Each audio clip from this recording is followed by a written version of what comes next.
안녕하세요. 일요일 날 저녁 시간인데 잘 쉬고 계시는지요?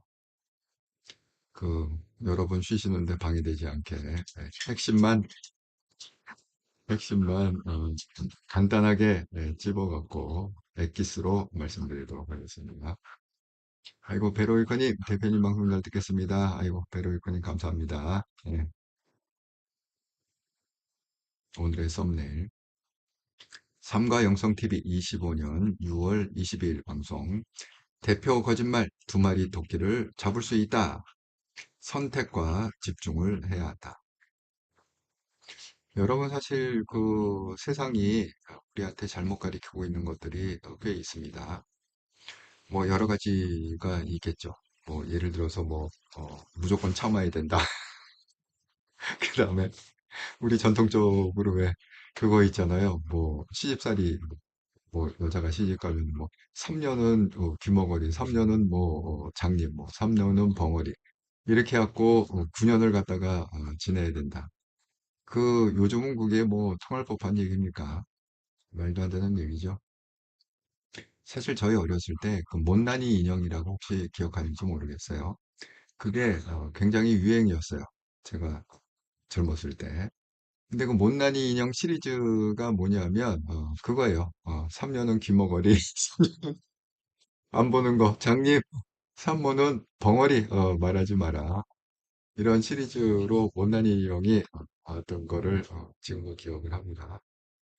그런데 이제 그런 것처럼 아이고, 블루마운틴님, 대표님 안녕하세요. 영상방송 잘 듣겠습니다. 아이고, 베로이코님, 블루마운틴님, 복 많이 받으세요. 하나님의 축복이 함께 하시기를 기원하겠습니다. 그래갖고 이 대표적인 거짓말 중에 하나가 또 이거예요. 두 마리의 토끼를 동시에 잡을 수 있다. 이런 거 있잖아요. 근데 여러분 뭐 인생을 오래 살아보셔서 아니, 그러니까 오래 살았다는 의미는 뭐 100살, 200살 살았다는 게 아니라 대개 왜 우리가 갑이라고 그러잖아요. 그러니까 회갑, 갑이 이렇게 돌아왔다. 그러니까 환갑, 회갑, 이런 거가 이제 만 60을 얘기하는 거잖아요. 갑이 이렇게 시작 뭐 갑을 뭐 이렇게 쭉 해갖고 뭐 해갖고 60이 딱 되면은 또 처음부터 뭐 갑, 뭐 저거 이렇게 나오죠. 그 얘기입니다. 네. 그래서 인생을 이렇게 한 바퀴 돌아보면 이게 어떤 말이 세상에 맞고 어떤 말이 잘못 가리키고 있는지 그것도 알 수가 있습니다. 여러분 제가 그 MBA 할 때 거기 또 잘못 가리키는 것들이 많이 있어요.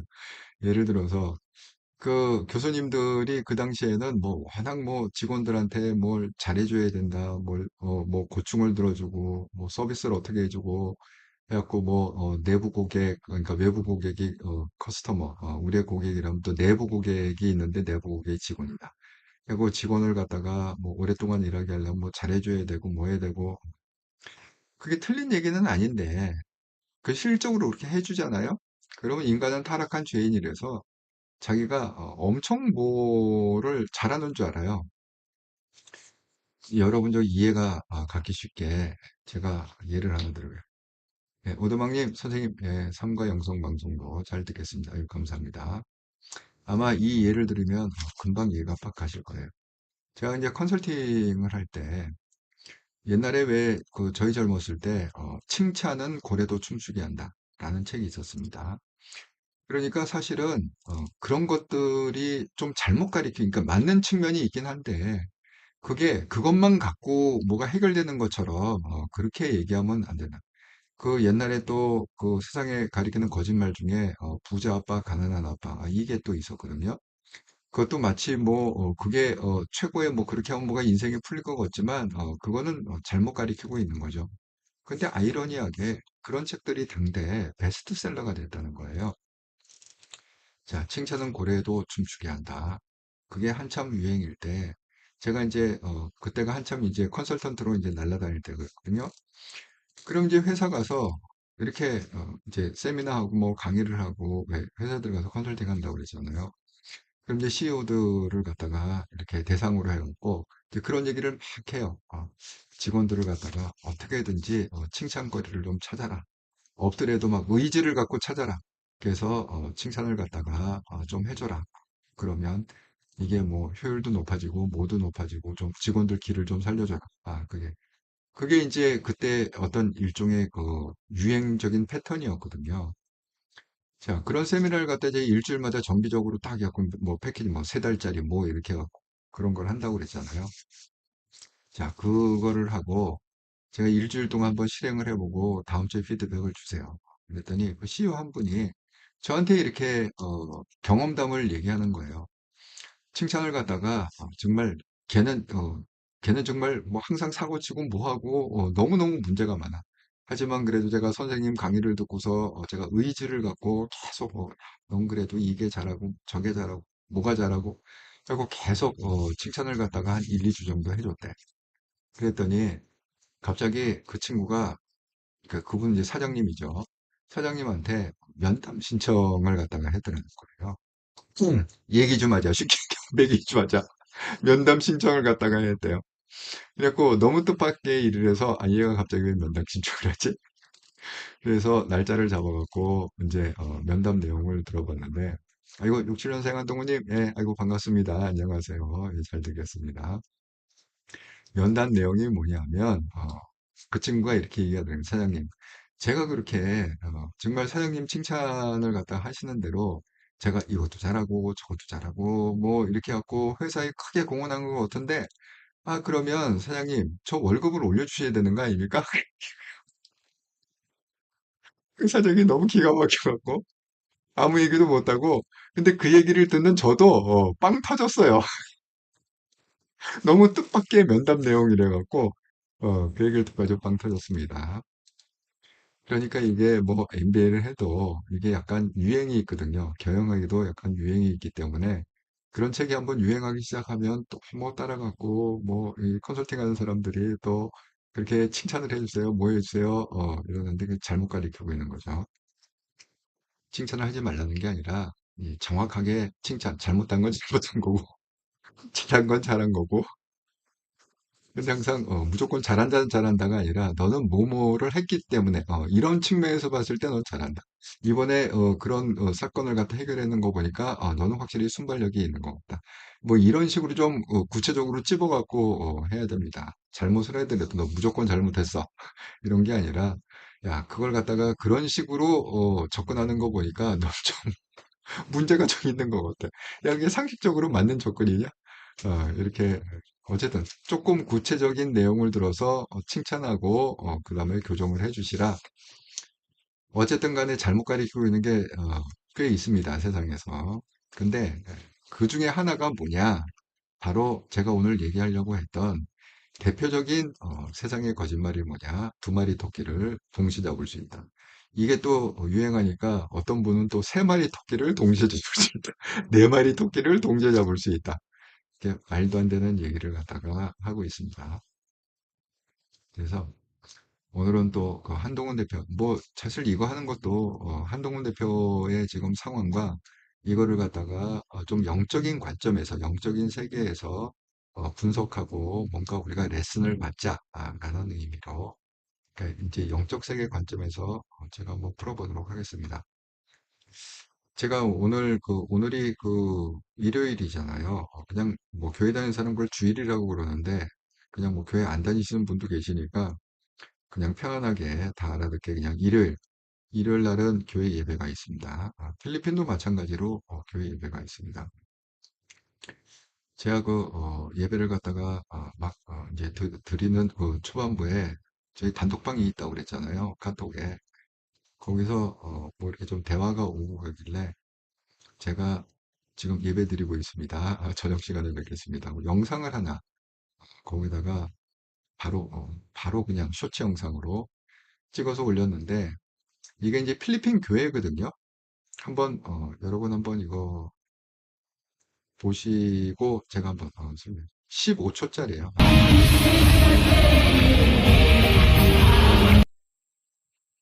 제가 한번 간단하게 여러분한테 한번 보여드리고 제가 이 의미에 대해서 한번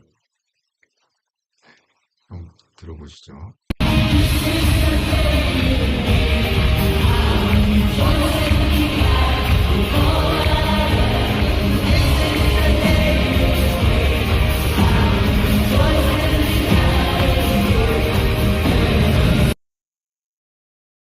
여러분,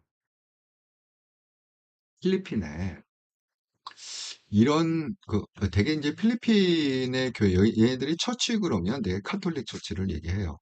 여기 교회가 어디냐 그러면 카톨릭 처치를 가르쳐 주거든요.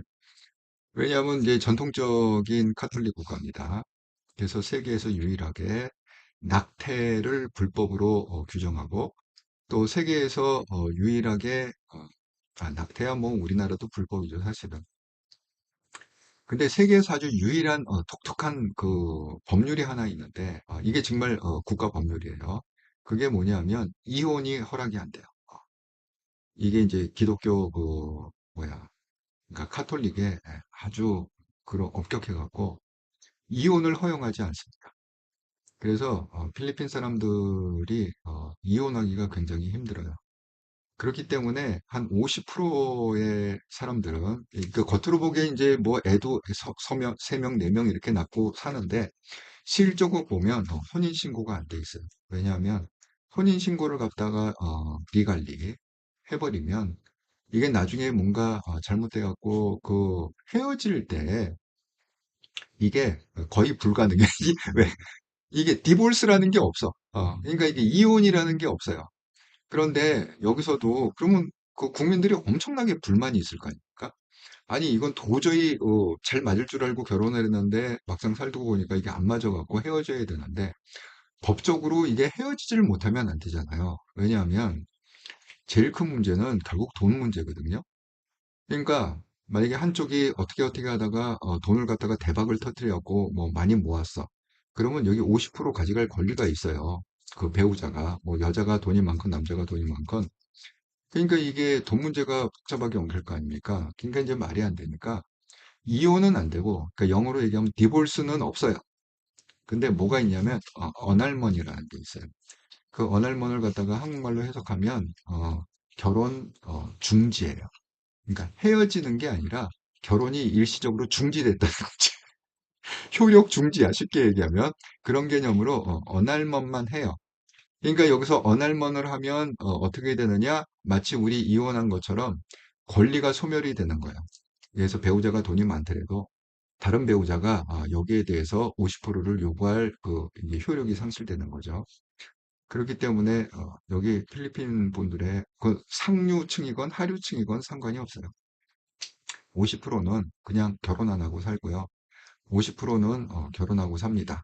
그런데 그 결혼이 끝까지 가는 경우는 굉장히 드문 케이스고 중간에 또 이혼을 하는데 이혼을 하려면은 한 그 돈을 얼마를 드려야 되냐. 제가 이제 여기 초봉이 월급이 한 15,000 페소 정도 된다고 그랬잖아요.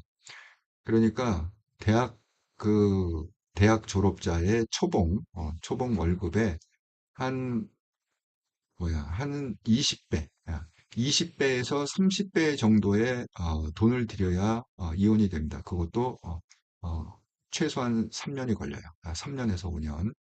그러니까 이게 돈도 많이 들고 그 다음에 프로세스도 굉장히 복잡하니까 그래서 여기는 이제 법적으로 결혼을 잘 안 하려고. 이제 이게 좀 독특한 건데 그렇게 이제 카톨릭의 분위기에서 지금 보면 이제 개신교거든요. 예. 그러니까 이게 우리로 치면 이제 우리나라도 카톨릭이 있고 뭐 개신교에서 뭐 이렇게 교회가 뭐 장로교 뭐 침례 이렇게 교회들이 개신교에 이렇게 있잖아요. 그런데 독특하게 제가 교회를 갔다가 하나 찾았는데 CCF라는 지금 방금 보여드린 그게 CCF라는 교회예요. 이 교회를 갖다가 제가 왜 설명을 드리냐면 이게 우리가 좀 깨달을 게 있어서 그래요. 우리 대한민국의 이제 교회 다니시는 분 히스토리를 아시면 워낙 뭐 카톨릭은 아주 탄탄하게 역사가 오래됐죠. 그래서 카톨릭은 이게 다 이렇게 중앙에서 이렇게 뭐 어떤 지역에 교회를 진다 그러면 아무런 짓지가 않아요. 그게 어쨌든 위로 쭉 올라갔고 교황청의 허락을 받아서 예를 들어서 뭐 강남에다가 성당을 짓고 싶다. 그러면 그냥 돈이 있다고 그래서 짓는 게 아니라 위에 가서 허락을 받고 설계도면도 허락을 받고 그래서 그 규정대로 이렇게 짓고 또 질 때는 또 위에서 지원도 해주고 그 지역 사람들이 짓는 게 아니라 그 다 이게 지원을 해주고 뭐 이렇게 하고 짓는 거죠. 굉장히 계획적이기 때문에 탄탄하죠. 개신교는 그렇지 않습니다. 개신교는 그냥 다 각자 플레이이기 때문에 뭐 교회를 갖다 진다 했을 경우에는 그 교회가 어쨌든 돈이 있어야 되고 그 교회가 책임지고 해야 되고 뭐 노예라는 게 있긴 있지만 노예는 아무 도움이 안 돼요.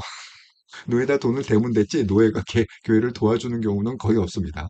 교회가 아주 찢어지게 가난하면은 노예에서 뭐 조금 몇천만 원씩 주긴 하는데 그런 게 없습니다. 그래서 대형 교회는 다 자기네들이 알아서 져야 된다. 이걸 메가처치라고 얘기를 하는데 대한민국에 메가처치가 생기기 시작한 거는 1980년대. 그때는 이제 제가 젊었을 때죠. 네. 1980년, 90년. 그때 이게 그 한국교회에 아주 그 이례적인 그 역사가 있는데 일단은 여러분 잘 아시는 그 여의도 순복음교회 그 조 다윗 목사님, 조영기 목사님이시죠. 사실 그분이 초창기 멤버세요. 이 메가처치의 초창기 멤버세요. 그분이 사실 메가처치를 짓게 된 거는 서대문에서 그 천막교회를 갖다가 이렇게 전도대시를 시작했는데 거기서 막 신유 은사가 되려 아픈 사람이 막 벌떡벌떡 있는 진짜 진짜입니다. 이게 쇼가 아니라 요즘은 그거 흉내내 갖고 이단들이 막 쇼하느라고 막 멀쩡한 사람도 아픈 척 해갖고 막 일어나고 근데 그건 그렇지 않아요. 그러니까 조영기 목사님이 스스로도 뭐 폐병인가 뭔가 좀 굉장히 심한 병에 걸려서 했는데 어쨌든 약 먹지 않고 그냥 기도로 기적적으로 낫고 계속 그 신유 은사를 받으셔갖고 거기에 몰려든 사람이 막 병이 낫기 시작하니까 거기 구름대처럼 모여갖고 그 힘으로 여의도에다가 지금의 여의도 순복음교회를 갖다 진 거죠. 자, 그걸 시작점으로 해갖고, 그걸 갖다 우리는 이제, 조금, 유식한 얘기로 하면 오순절 계통이다. 이렇게 얘기해요. 그 성령 집회를 주도하는 그런 오순절 계통이다. 그죠? 근데 그 2세대의 메가처치 붐은 어디서 일어났느냐? 그 개신교에 4인방이 있어요. 그 4인방이 누구냐 하면, 온누리교회 하영조 목사님, 지구촌교 이동훈 목사님, 사랑의 교회 옥하는 목사님, 그 다음에 그 홍경일 목사님, 반포 남서울교회 이 사인방 목사님이 독특한 게 뭐냐면 다 선교단체 출신이에요. CCC 내비게이터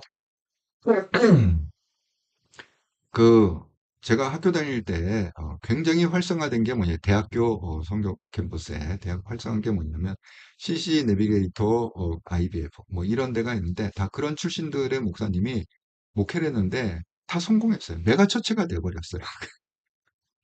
그래갖고 그게 시작됐는데 이 교회는 놀랍게도 1985년에 시작했어요. 네, 히스토리를 갖다가 좀 이렇게 알아보니까 이제 뭐 그분들하고 이제 좀 교류를 이렇게 하다 보니까 이제 알게 됐는데 1985년이면은 그때가 뭐냐? 그게 바로 온누리교회 성장하고 사랑의 교회 그 시절하고 똑같은 거예요. 80년, 90년 그 어간에. 그러니까 1985년에 시작해갖고 지금 40년 히스토리를 갖고 있는데 초창기 때 그거를 갖다가 만드신 목사님이 아직도 설교를 하세요. 제가 그분 설교를 듣고 깜짝 놀랐습니다. 왜냐하면 혹시 교회 다니시는 분은 아시겠지만 온누리교회 하영조 목사님하고 정말 비슷하게 생겼어요. 몸도 호리호리하고 키도 크고 홀쭉해요. 약간. 호리호리한 데다가 키도 크고 생긴 것도 굉장히 비슷해요. 그 하영조 목사님. 제가 하영조 목사님하고 프로젝트를 좀 여러 개 해봐갖고 잘합니다. 하영조 목사님은. 정말 깜짝 놀랐습니다. 그번 설교할 때 그 모습을 보고, 이게 제2의 하영조 목사님이 나타난 거 아닌가. 지금 물론 하영조 목사님은 이제 그 암으로 일찍 돌아가셨죠. 네, 그래서, 천국에 가 계시는데, 그런데 여러분 제가 이걸 다시 한번 보여드리겠지만, 아니, 한국의 교회도, 아니, 런 교회 있습니까? 이렇게 지금 보세요. 이게 1층뿐만 아니라 2층, 3층, 이렇게 돼 있거든요. 다시 한번 제가 보여드릴게요. 영상을 갖다가. 교회가 어마무시하게 커요.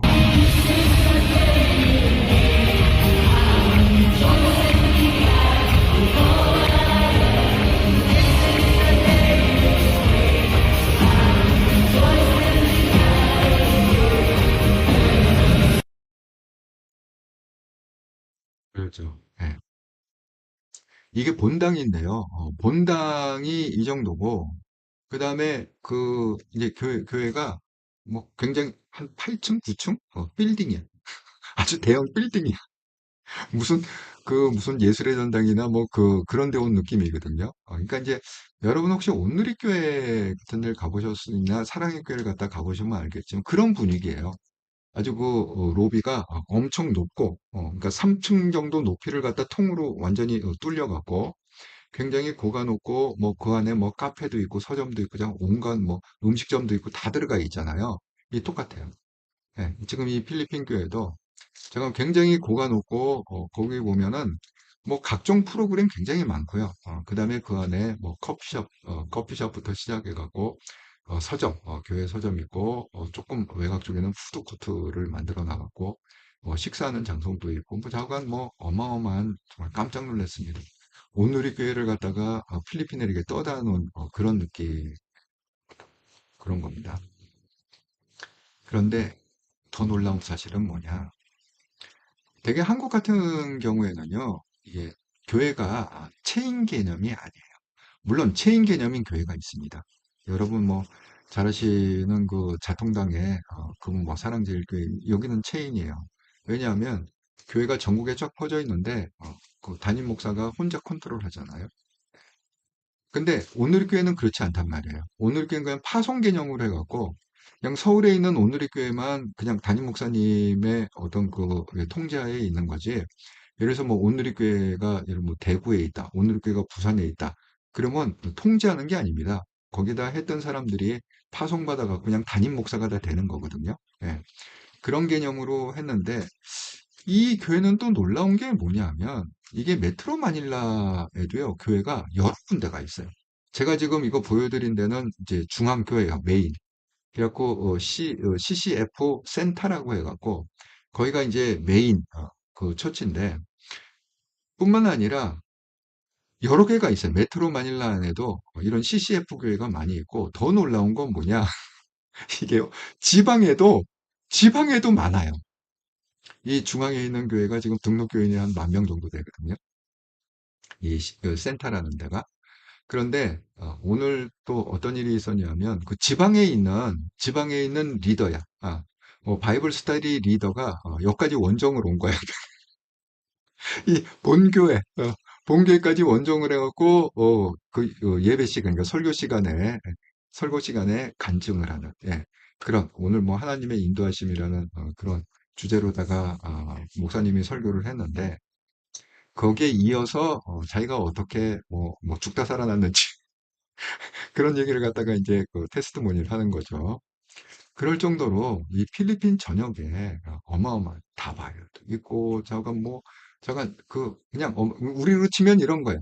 부산에도 있고 대구에도 광주에 있고 전국으로 다 이렇게 있는 서울에는 뭐야 서울 뭐 서초구뿐만이 아니라 무슨 뭐 강남구에도 있고 저기 동작구에도 있고 막 이렇게 있고 전국적으로 또 막 있고 제주도에 있고 그런데 놀라운 건 뭐냐? 그 담임 목사님이 탑으로다가 그 전체를 다 컨트롤합니다. 어, 정말 대단한 그런 겁니다. 여러분 제가 이 얘기를 갖다가 왜 꺼내냐면 우리가 깨달아야 될 게 있어요. 우리가 대개 보면은 한국의 기독교의 그 핵심 멤버들이 한국의 기독교가 엄청나게 부흥하고 엄청나게 많은 선교사들을 갖다가 세계에 보내고 있고 이렇게 하지만 실질적으로는요, 지금 한국의 교회는 이게 피크를 찍고 지금 곤두박질 친 그런 겁니다. 이게 약간 비하인드 스토리인데 이거는 어느 교단이나 마찬가지, 그게 장로교건, 감리교건, 뭐 순복음교회건, 잠깐 어느 교단이나 마찬가지인데 그 교단이 1년에 한 번씩 이렇게 총회라는 걸 하지 않습니까? 총회를 내가 할 때 자랑하는 게 뭐냐면 우리 교단에서 1년 동안 교회가 줄은 숫자가 뭐 5%밖에 안 됩니다. 이게 자랑거리인 거예요. 그러니까 성장을 5% 했다. 이게 자랑이 아니라 그만큼 선방했다. 교회가 없어지긴 없어졌는데 그래도 5% 선에서 막았다. 이게 자랑질이거든요.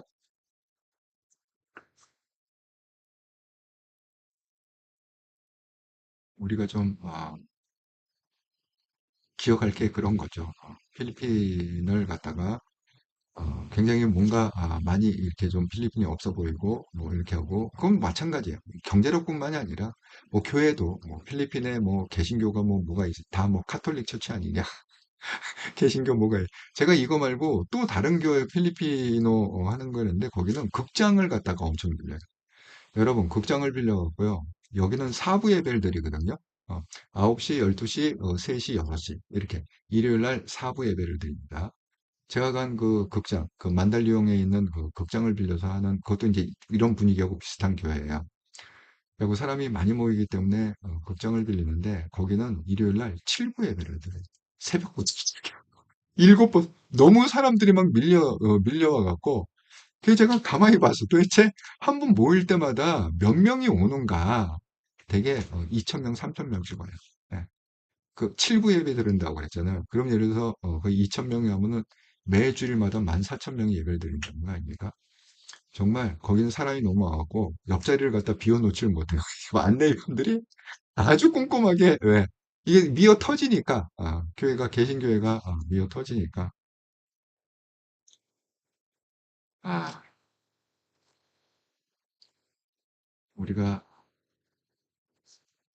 이게 교만할 이유가 하나도 없다 이렇게 생각합니다.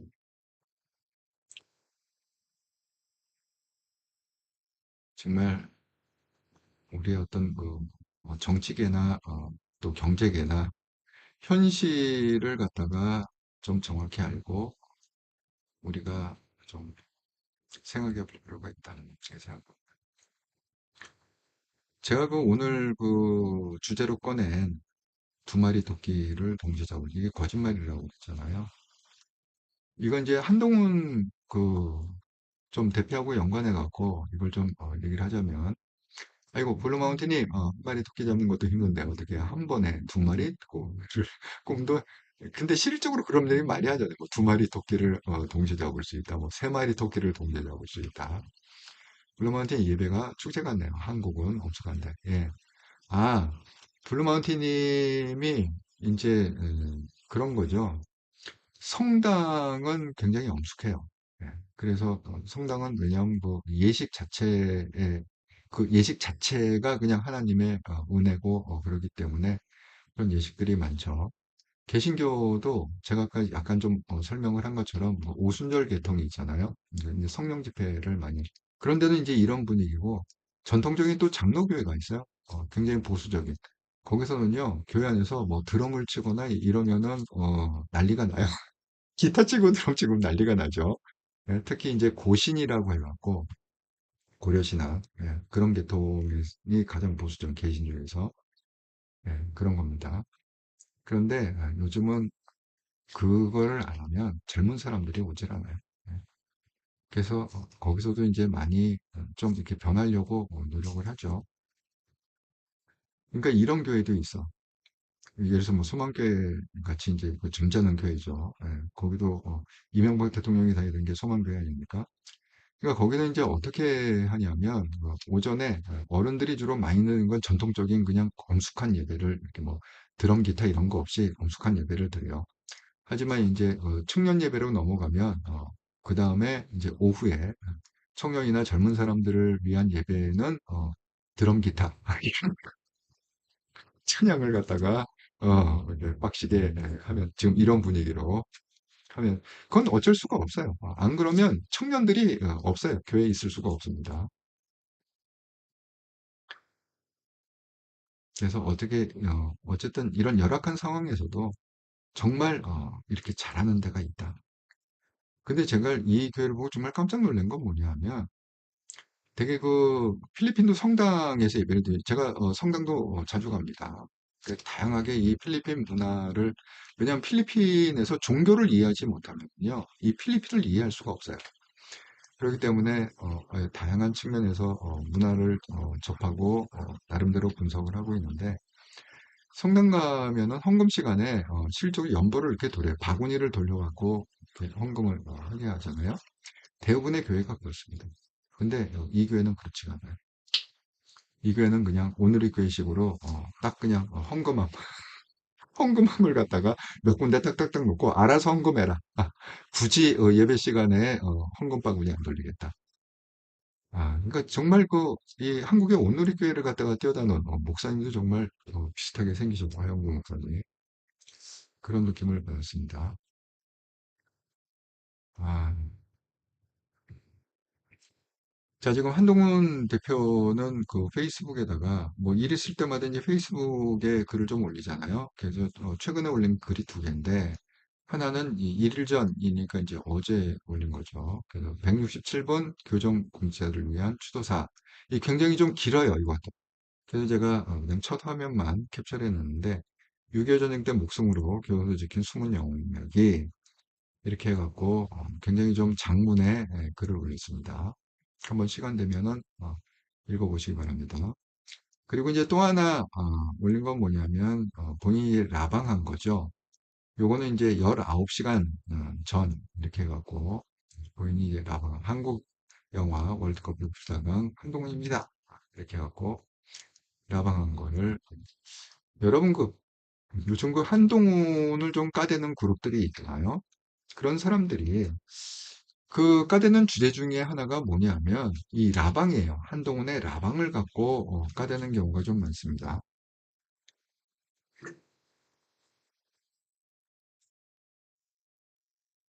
대표적인 게 뭐냐면 여러분 그 돌돌이 사건 아십니까? 한동훈이 그 라방을 하면서 돌돌이 있잖아요. 찍찍이 이렇게 옷에 뭐 이렇게 털이나 뭐 이렇게 묻으면 이게 찍찍이로 이렇게 불려갖고 그걸 갖다가 깨끗하게 만들잖아요. 그걸 이제 돌돌이라고 그냥 우리가 그렇게 부르는데 그 돌돌이를 갖다가 이렇게 옷에도 이렇게 하고 그 왜냐하면은 고양이 두 마리를 키우잖아요. 여러분 정말 이 애완견을 키워보신 분들은 아시겠지만 저도 독일 셰파트를 갖다가 두 마리 키운다고 했잖아요. 알파고그라고. 여러분 이게요. 때가 되면은 개들이 털갈이를 하잖아요. 그 때가 있어요. 털갈이 할 때가 있어요. 이 털이 빠지기 시작하면요. 온 집안이 다 털이야. 개털이야. 정말 구석구석 개털이야. 그러니까 그걸 청소하는 아떼가 아무리 그거를 갖다가 청소하고 청소해도 뭐 그 털이 뭐 수시로 빠지고 하기 때문에 그거 뭐 털이 막 굴러다니고 여기 가고 사실 제 옷을 갖다가 자세히 보면요. 그냥 다 알파브라고 털이 다 붙어 있어요. 다 옷에. 그럴 정도로 그러니까 고양이도 마찬가지겠죠. 고양이도 털갈이를 하고 고양이 털이 또 엄청 어떤 분은 또 그 고양이 털 뭐 알러지가 있어하고 고양이 또 못 기르는 분도 계시지 않습니까?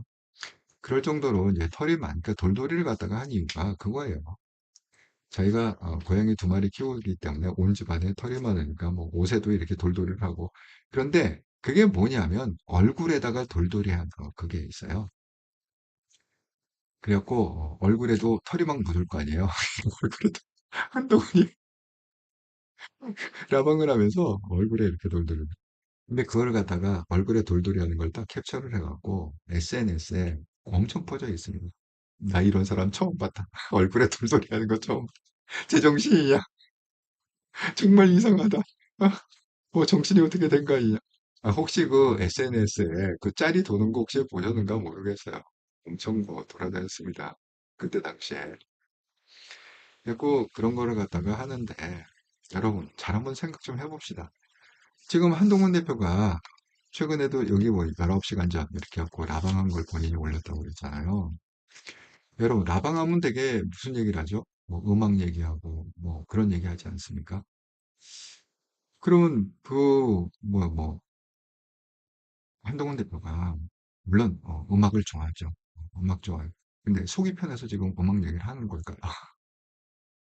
그다음에 책 얘기도 요즘 하잖아요. 뭐 여름에 읽을 책 이러면서 여름이 오면 뭐 이런 책, 뭐 일본 그 작가 분을 갖다가 소개하면서 이게 뭐라고 이렇게 설명을 못 하겠지만 어쨌든 읽어보면 정말 감동을 고 뭐 이런 식의 뭐 책 소개도 하고 뭐 음악에 대한 소개도 하고 뭐, 뭐 영화, 뭐 드라마 뭐 이런 얘기도 하고 이런 이제 그 소소한 얘기들을 하잖아요. 그다음에 뭐 기타를 갖다가 뭐 어디서 사고 팔고 한 뭐 아파트 밑에서 이렇게 거래하고 몰래 산 사람이 있기 때문에 자기도 많이 사지만 또 많이 팔기도 하고 뭐 이런 이제 소소한 얘기들을 갖다가 한 1시간 정도 이렇게 하는데 여러분 여기 클릭 수를 보면요. 50만 클릭이 넘어요. 예, 그런 소소한 얘기임에도 불구하고 그런데 한동훈 대표가 지금 뭐 속이 좋아서 속이 편해갖고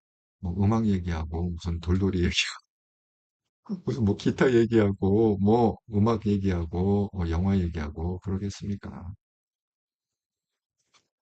여러분과 한동훈 대표의 그 심정을 갖다가 좀 헤아려 주셨으면 좋겠다.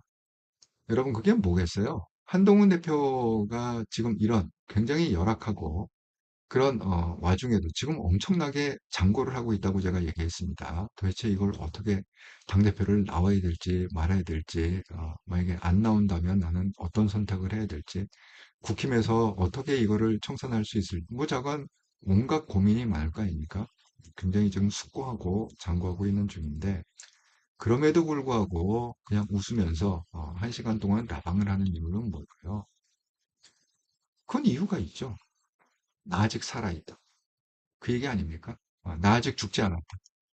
그러니까 나를 추종하는 여러분들, 이 한동훈을 지지하는 여러분들. 한동훈은 아직 죽지 않았습니다. 아직 살아 있습니다. 아직 건재합니다. 이 모습을 갖다가 일주일에 한 번이라도 요즘은 뭐 매일 하지 않잖아요, 라방. 매일 할 수가 없죠. 아니 속이 편해야 무슨 매일 할지 지금 뭐 무슨 명분이 있습니까? 뭐가 있습니까? 이건 안 봐도 비디오예요. 라방을 갖다 딱 키는 순간에 그 채창에 한동훈의 라방 채창에 글들이 뭐가 올라오겠어요? 당대표 나오실 거예요. 당대표 나오시면 안 됩니다. 당대표 꼭 나오셔야 됩니다. 국회의원 나오셔야 됩니다. 왜 친윤은 왜 청산을 못 하나요? 예?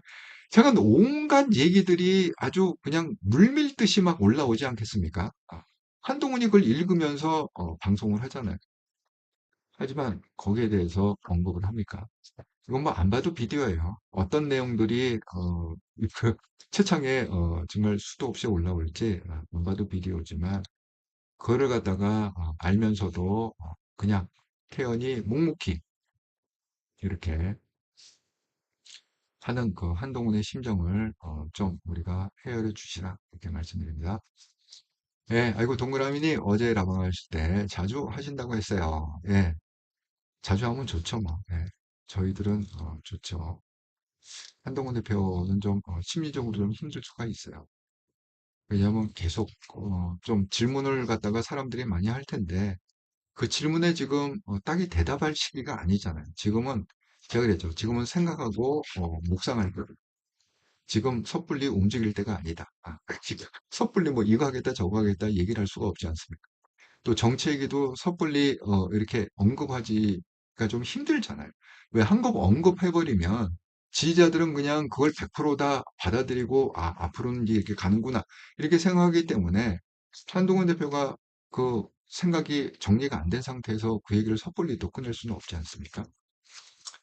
그래서 그 한동훈 대표의 심정을 좀 알아주시라 이렇게 말씀을 드립니다. 아, 여러분 이게 제가 오늘 주제가 이렇게 있잖아요. 두 마리 토끼를 동시에 잡을 수 있다. 이게 정말 대표적인 거짓말이다. 세상이 가리켜주는 대표적인 거짓말이다. 이건 무슨 얘기냐 하면 우리 인생이라는 거는 이 피조물은 이제 한계가 있기 때문에 우리가 창조주가 아니잖아요. 창조주가 만든 피조물 아닙니까? 이 피조물의 가장 명확한 한계는 뭐냐면 동시에 두 길을 갖다 갈 수 없다는 겁니다. 예를 들어서 내가 지금 부산을 가기로 결정을 했으면 나는 인천에는 갈 수가 없어요. 내가 8시에 부산에 있는데 8시에 똑같이 인천에 있을 수가 없지 않습니까? 그게 똑같은 거예요. 그러니까 우리 인생이라는 거는 이 피조물의 한계로 인해서 동시에 뭐를 갖다가 할 수 있을 것 같지만 현실은 뭐냐? 결국 한 번에 하나밖에 완성해낼 수 없다. 이게 우리 피조물의 현실이고 한계라고 생각합니다. 그러니까 우리는 어쨌든 간에 선택을 해야 돼요. 내가 부산을 갈지 인천을 갈지를 선택을 해야 되고, 일단 내가 부산을 가기로 했으면 인천 가는 걸 갖다가 일단은 내려놓고 부산을 갖다가 제대로 갈 수 있도록 집중해서 부산을 가야 되는 거죠. 네, 그 얘기입니다.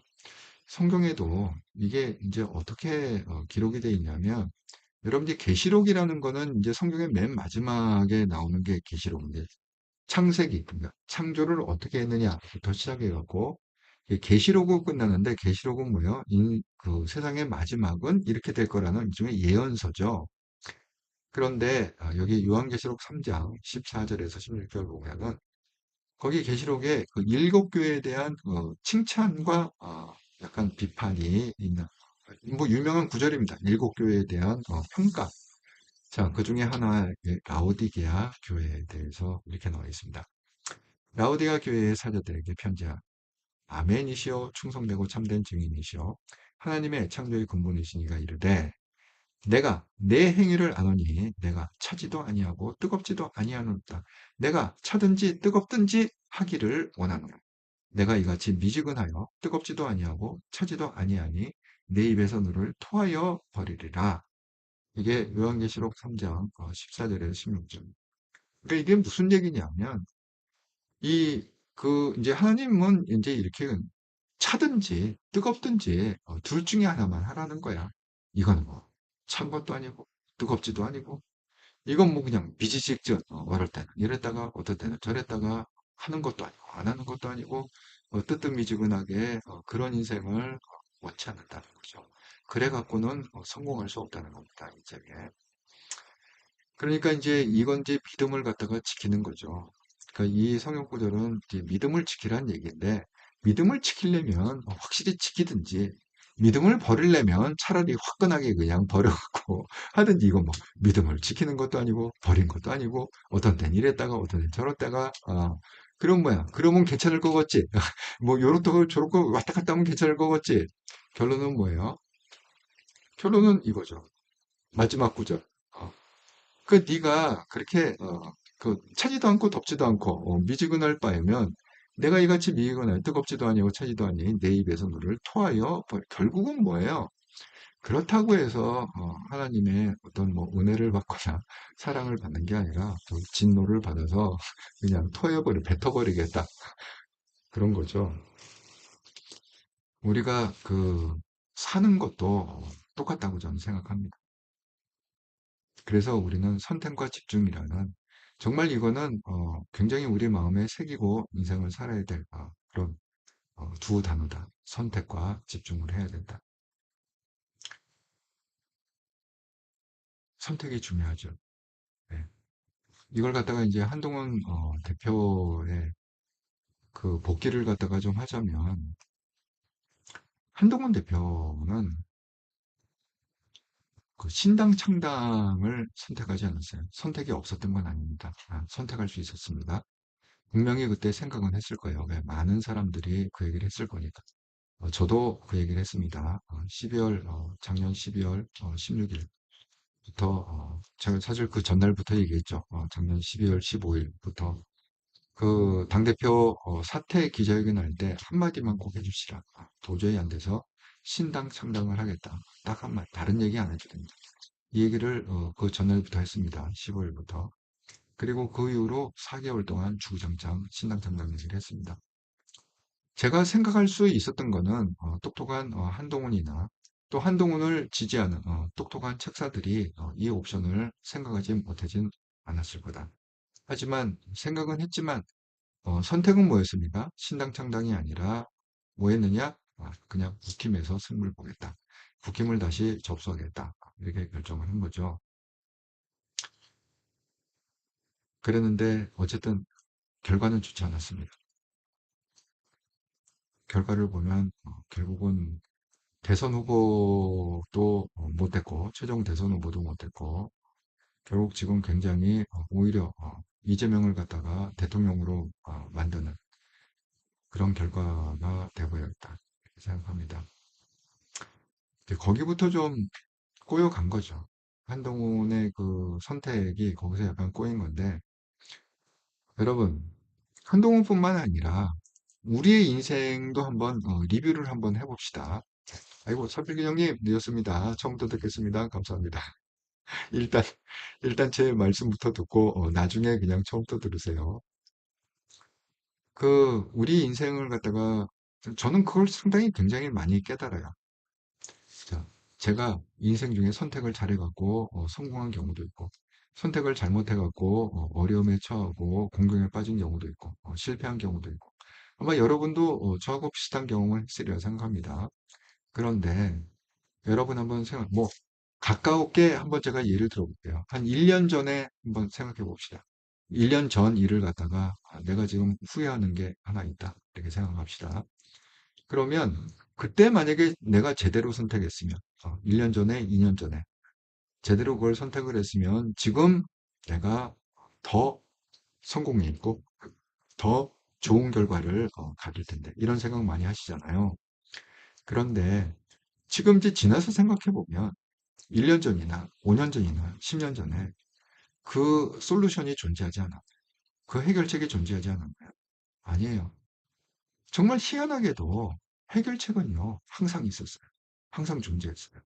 그런데 뭐가 문제였느냐? 그때 당시에 예를 들어서 2010년, 2020년 분명히 해결책은 존재했는데 문제는 뭐야? 2020년 당시에 내가 그 솔루션을 못 본 거예요. 그 솔루션을 못 보고 설사 알았더라도 그걸 선택을 안 한 거죠. 네, 그런 겁니다. 여러분 혹시 그런 경험이 있으신가 모르겠어요. 그 젊었을 때 여러분 이제 결혼할 때가 이렇게 되잖아요. 그러면 희한하게 그 상대방, 뭐 예를 들어 내가 남자다. 그러면 결혼할 여자가요. 한 명이 딱 나타나면은 갈등 없이 선택을 할 수가 있어요. 그런데 희한하게 한 명이 나타나는 게 아니라 두 명, 세 명이 나타나요. 여러분 혹시 그런 경험 안 하셨나요? 여성분들 혹시 그런 경험 안 하셨나요? 결혼하실 때 남자가 그냥 딱 한 명, 초이스가 없이 그냥 딱 한 명이 나타나면은 그냥 선택이 쉽잖아요. 아, 그냥 나는 저 남자하고 결혼하면 된다. 근데 희한하게 결혼할 때가 되잖아요. 그러면 남자가 하나가 나타나는 게 아니라 두 명, 세 명이 나타나는 거예요. 거기서 내가 선택을 해야 돼. 누구를 선택하느냐에 따라서 내 인생이 잘 풀리기도 하고 내 인생이 꼬이기도 하고 그렇다. 여러분 다 경험을 해줄 겁니다. 뭐 결혼 문제뿐만이 아니라 인생을 살다 보면 뭐 온갖 얘기가 다 그 얘기죠. 다 선택을 해야 되고 그 선택이 잘 됐으면 내가 보상을 받고 그 선택이 잘못됐으면 그에 따른 또 데미지를 입는 거죠 인생에. 어쨌든 간에 사필기 형님 네 지금 듣고 있습니다. 예 일단 들으시고 그다음에 나중에 끝난 다음에 그냥 첫 번부는 들으세요. 그런 것처럼 이 세상에요, 항상 해결책이 있어요. 그 솔루션이 존재하는데 문제는 뭐냐? 내가 그거를 못 찾거나 못 보거나 아니면 그거를 갖다가 알았음에도 불구하고 그걸 선택 안 하고 다른 걸 선택한 거야. 이게 문제인 거지. 이게 문제인 거야. 응? 그래서 그 결과 1년, 2년, 10년, 20년이 지나면 그것 때문에 내가 후회를 하게 되고 또 그것 때문에 내가 뿌듯해. 그때 정말 선택을 정말 잘했네. 그때 정말 선택을 잘못했네. 이렇게 희비가 오고 있나 이런 거죠. 그러니까 지금 와서 생각해 보면 그 작년 12월이죠. 작년 12월에 당대표에서 쫓겨날 그때 장관 이 신당 창당 옵션이 없었느냐? 있었어요. 분명히 있었습니다. 근데 그 신당 창당을 선택을 안 한 거죠. 한동훈과 한동훈의 옹의 세력들이 이 옵션을 선택 안 한 거죠. 근데 만약에 그때 만약에 한동훈과 한동훈의 옹의 세력들이 신당 창당을 선택했으면 저는 뭐 모르긴 몰라도 지금 한동훈 대통령이 돼 있으리라 이렇게 생각합니다. 그렇다고 해서 이제 우리한테 희망이 없느냐? 꼭 그렇지만은 아닌 것 같아요. 왜냐하면 우리가 왜 여러분 이제 뭐 종교를 가지시거나 안 가지거나 뭐 가지분 그래서 종교라는 그냥 다 통틀어서 얘기하는 겁니다. 거기는 뭐 불교도 포함되고 불교 그러니까 뭐 세찰 다니시는 분, 그다음에 뭐 성당 다니시는 분, 또 뭐, 개신교, 자가 뭐, 모든 거를 다 통과해서 그냥, 종교. 되게 보면은, 우리 힘으로 안 될 때는요, 신의 힘을 빌려야 되는 거거든요. 이게, 성공의 원리. 사실은, 제가 정말 언제, 여러분하고 시간 되면 날 잡아서 이 영적 세계 얘기를 본격적으로 하려고 하는데, 지금 아직 분위기가 그렇게 안 돼갖고 하는데, 여러분 이 세상에 나와 있는 그런 영적 서적이라는 게 있어요. 그, 그 종류는 굉장히 많습니다. 정통도 있고, 약간 좀 이당 쪽도 있고, 뭐 여러 가지 이런 게 많이 있습니다. 하지만 공통점이 있어요. 그 공통점은 뭐냐면 이런 거예요. 이게 정통에서 뭐 하나님 이렇게 안 불러도 잠깐 이런 세상 쪽에서 연구하는 그 영적 세계 연구도 결론은 뭐냐? 7차원, 8차원의 에너지를 갖다가 우리가 끌었으면 여러분 혹시 시크릿이라는 그런 저희 젊었을 때 막 버스에다가도 막 대형 광고도 하고 뭐 어마어마하게 베스트셀러 됐던 그 시크릿도 결국은 그 영적 서적이 전 영성을 얘기하는 서적인데 영성과 성공에 대한 내용이죠. 거기도 똑같아요. 예. 그 시크릿도 설명할 때 보면 우리가 성공하려면 우리가 알 수 없는 그런 세계를 갖다 7차원, 8차원이라고 아니 1차원점, 2차원 평면, 3차원 공간, 4차원 어렵고 뭐 시간과 공간을 초월하는 세계, 5차원 이해 못하고 6차원도 이해 못하는데 그거보다 더 위에 있는 7차원, 8차원을 우리가 어떻게 알아요?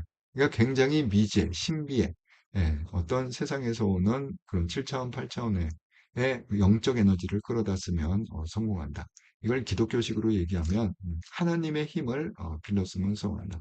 되게 보면은 승리의 하나님, 뭐 여호와 니시 하나님 이렇게 돼 있습니다. 그러니까 그런 승리의 하나님의 에너지를 쓰면 내가 승리할 수 있다. 치유의 하나님, 여호와 라파의 하나님이라고 써 있습니다. 성경에. 그러하면 내가 치유의 능력을 받을 수 있다. 똑같은 얘기입니다. 어쨌든 간에. 개념이 똑같다. 이 말씀입니다.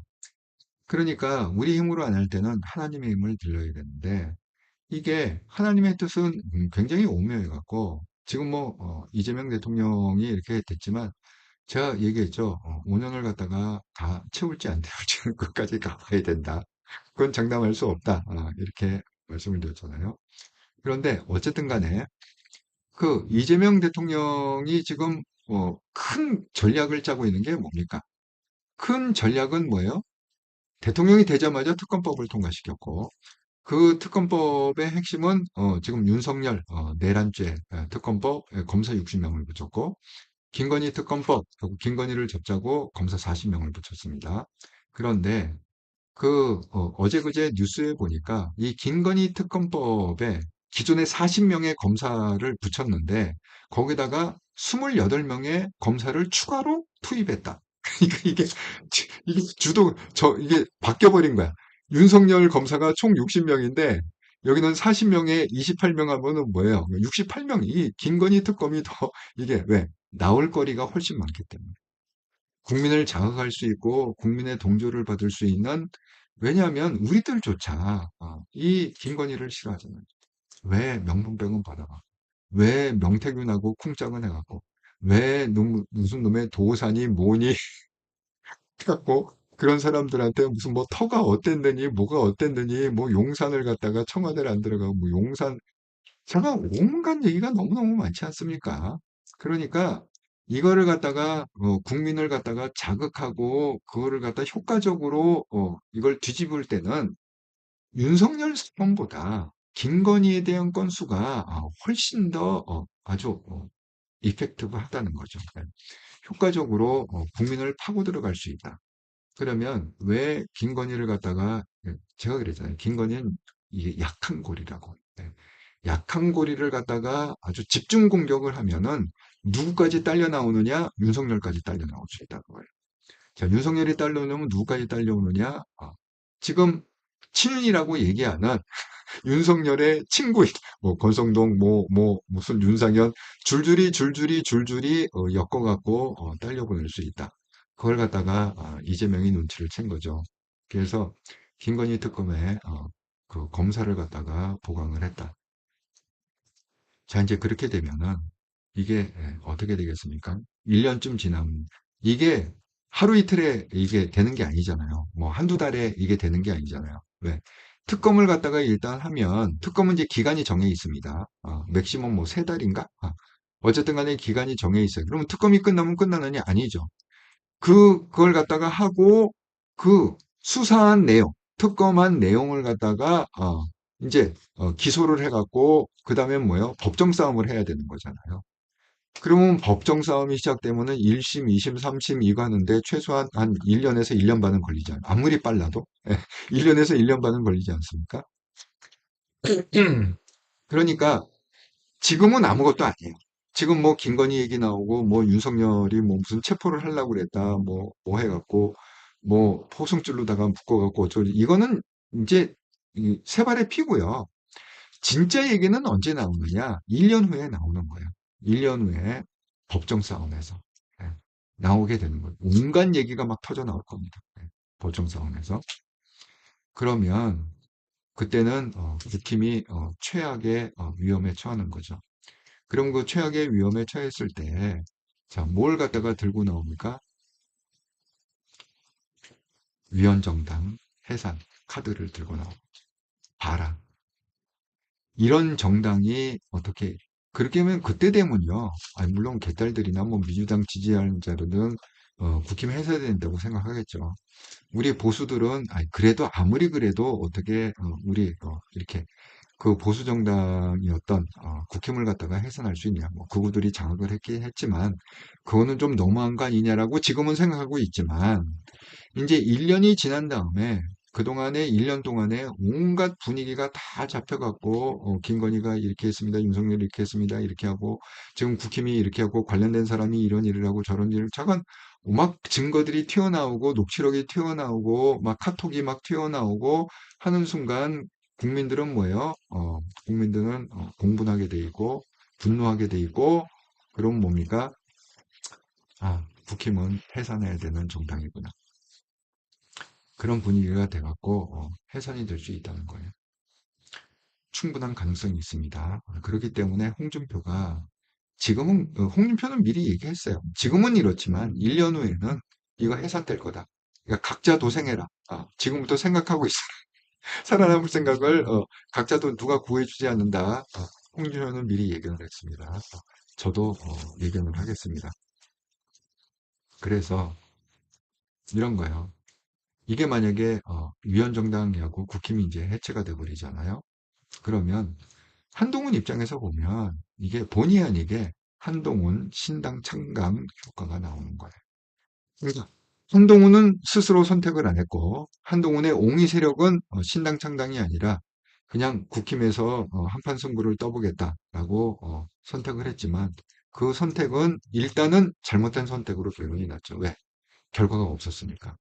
성경은 항상 어떻게 그걸 갖다가 승패를 가르느냐? 그 삶의 열매로 왔다. 이렇게 예수님이 얘기했습니다. 그래서 지금 그 신당 창당을 선택 안 하고 국힘 안에서 국힘을 다시 접수하겠다, 한판 승부를 보겠다. 라고 한 열매는 뭐냐? 한동훈은 떨어졌고 한동훈은 힘이 없어졌고 오히려 지금은 친윤이 뭐 원내부터 시작해갖고 모든 걸 다 장악하고 있다. 열매가 없는 거죠. 하지만 하나님의 섭리를 우리가 믿어봅시다.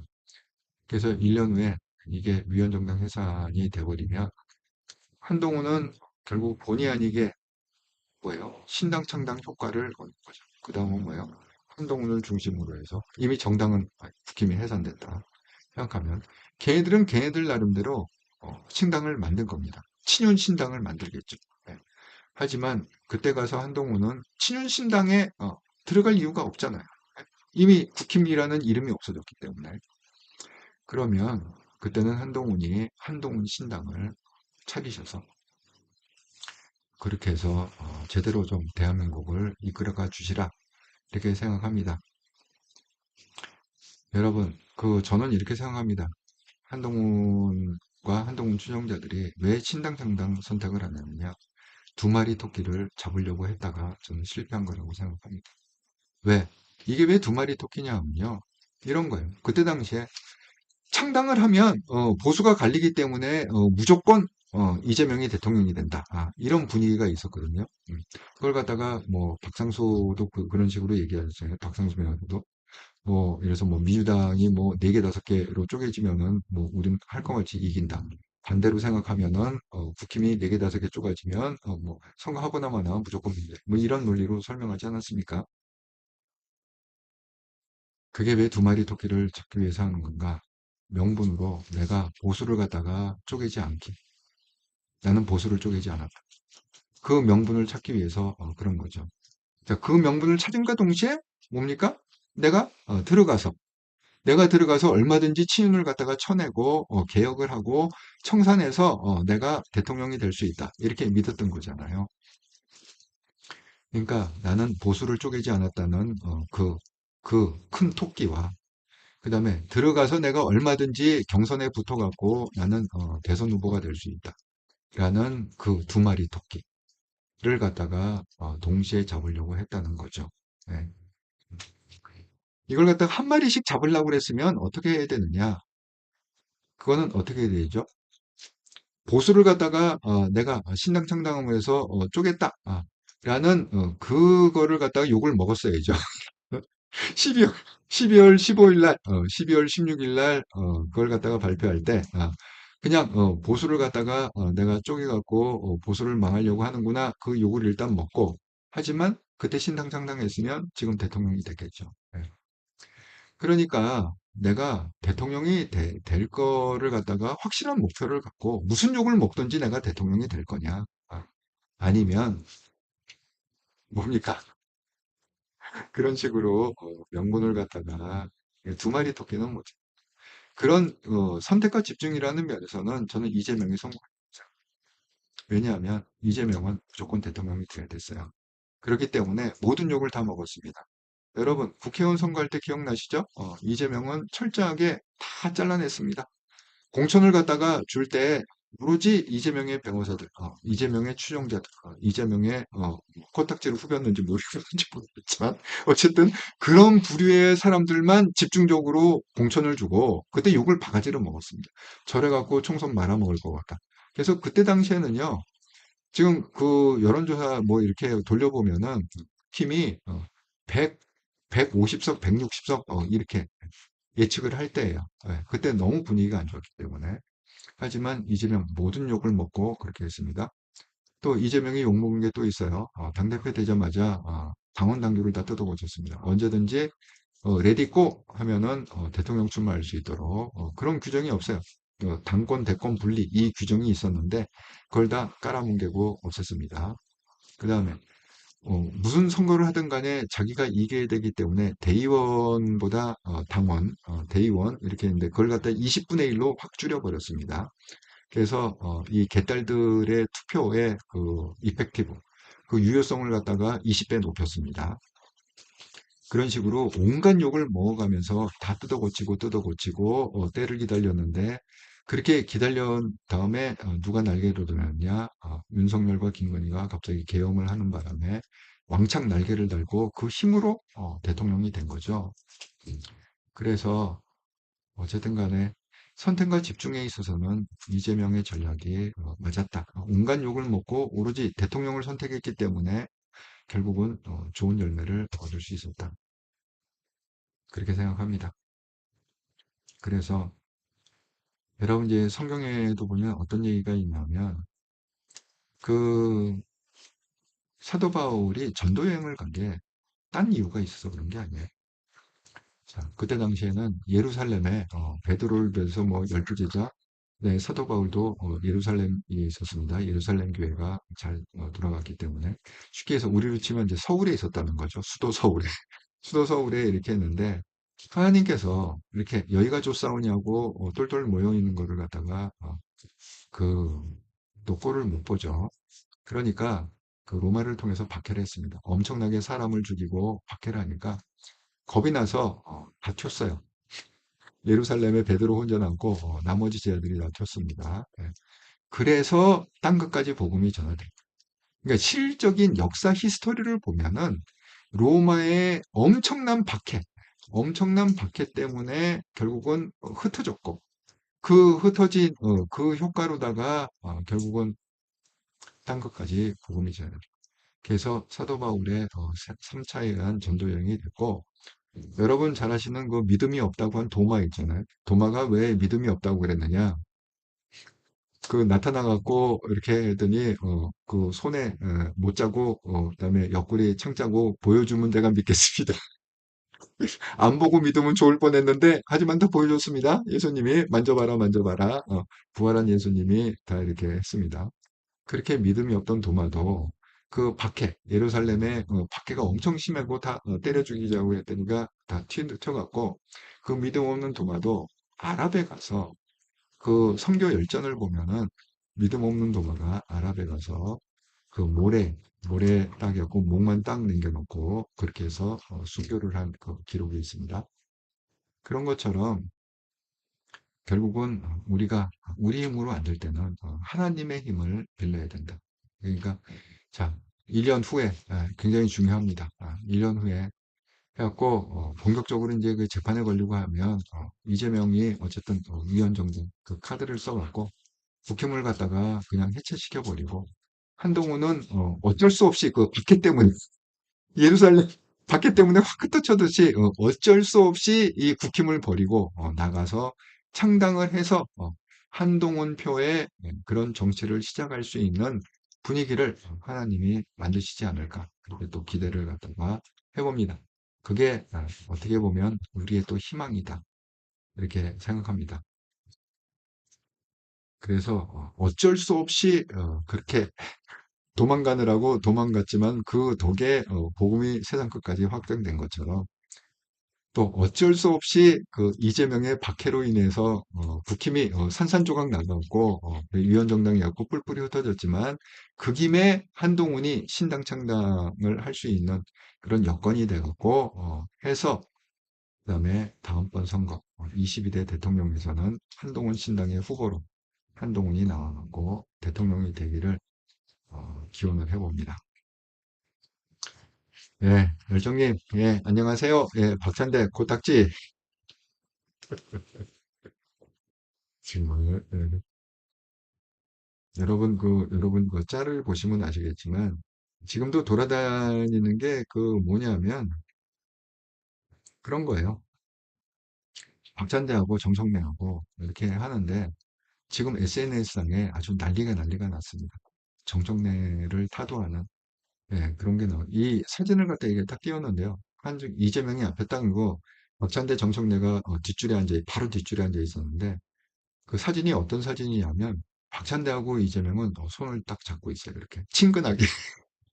그러니까 이렇게 이재명이 이렇게 앉아 있고 박찬대가 이쪽에 있으니까 이쪽으로 딱 박찬대 아주 살살하고 웃으면서 이렇게 있고 그 바로 뒤에 그 정청래가 이제 정청래는 탁 째려보는 이 손잡고 있는 걸 갖다 못마땅하게 딱 째려보고 있는 그 짤이 있거든요. 그 사진이 있는데 그 사진이 지금 SNS에 도배지를 치고 있습니다. 그러면서 정청래를 당대표를 만들면 안 된다. 당대표는 박찬대를 해야 된다. 그게 이재명의 뜻이다. 이렇게 하고 지금 개딸 그 민주당 안에서 엄청나게 지금 격찬대 당선 운동을 하고 이렇게 말씀을 드립니다. 음. 사필규정님 아멘. 아이고 아멘으로 받아주셔서 정말 감사합니다. 사필규정님. 자 우리가 기도를 합시다. 그러니까 우리가 이런 거예요. 이 영적 세계에서 보면 우리 힘으로 안 되고 뭔가 계속 뭐가 어긋장이 낼 때는 자꾸 우리 힘으로 하려고 하지 말고 그거를 갖다가 결국 하나님의 힘을 빌려야 된다. 하나님이 바로잡아 주기를 기도하고 그렇게 환경을 만들어 주기를 기도하고 그러는 것밖에 없다. 우리가 몸부림쳐도 이 피조물로서 한계가 명확하기 때문에 안 되는 일이 너무 많다. 그렇게 말씀을 드립니다. 와, 오늘 어떻게 얘기하다 보니까 간단하게 얘기한다는 게 정말 1시간 10분이 넘었네요. 9시 12분이네. 자, 제가 본의 아니게 좀 얘기가 길어졌는데 어쨌든 제가 한 뜻을 여러분이 그냥 잘 찰떡같이 이해를 했으리라 이렇게 생각. 하필경이 아멘으로 받은 거 보니까 이해를 잘 하신 것 같아요, 여러분도. 감사합니다. 이해를 잘 해주셔서. 자, 그러면 또 즐겁고 행복한 주일 저녁 잘 보내시고요. 저는 또 변함없이 내일 월요일 날 저녁 7시 30분에 한통령 정기방송에서 또 방문해 뵙도록 하겠습니다. 감사합니다.